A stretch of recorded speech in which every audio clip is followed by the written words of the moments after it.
Okay, everybody, hi. We're going to make an experiment to make an alien egg.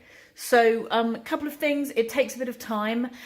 There's a lot of science involved, so I'll get going and show you how to do it. First of all, you need a jam jar and distilled vinegar. Now, it doesn't have to be distilled, but it does have to be clear.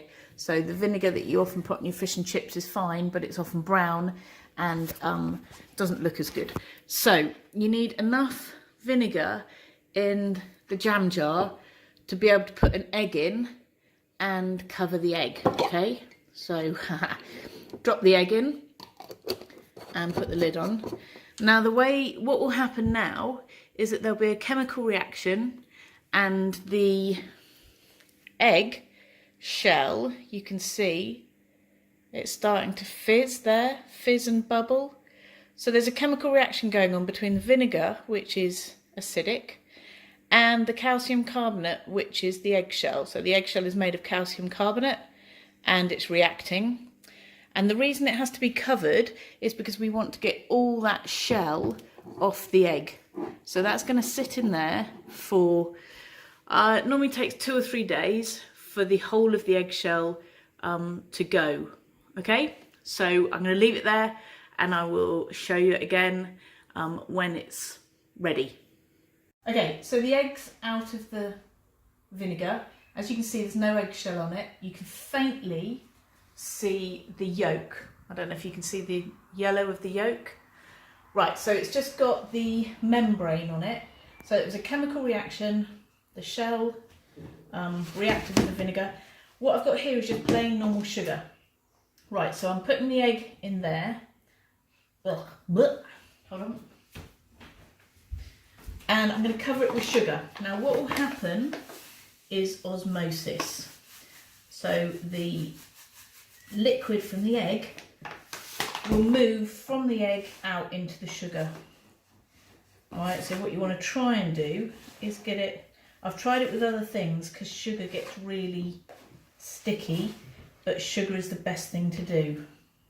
Okay, so I will just cover it up because it makes it, should have used a smaller pot really, then it wouldn't take so much sugar. You just leave it like that and that will take probably maybe a day, maybe 2, but we want to get all the liquid, so we'll film it again, come back to it when that's all gone. Okay, so here's the egg in the sugar and it stinks because it's been in vinegar.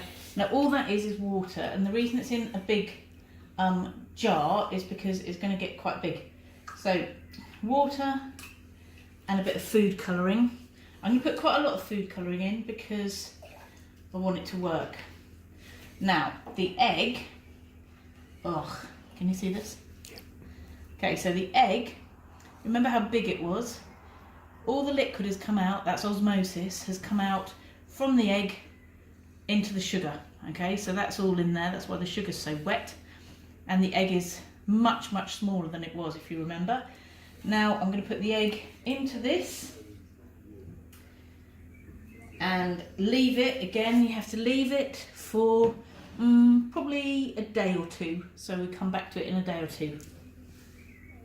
Okay, so we've got our egg in our jar, in our blue water, and I'll just get it out. It still stinks of vinegar. So you can see the egg's got bigger and it's blue. So in there is all the blue water. Now what's happened is it's through osmosis, the water has moved from an area of high concentration, which is in there, to an area of lower concentration, which is in the egg, and filled the egg, effectively it's filled it with blue water. So it's gone from high concentration to low concentration, down the concentration gradient.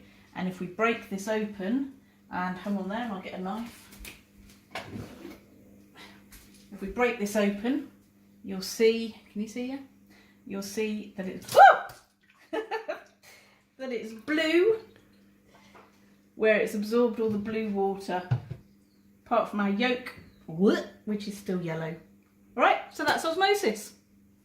There, just to show you finally, that's our egg membrane, that's the outside, really blue, where it's absorbed the blue water.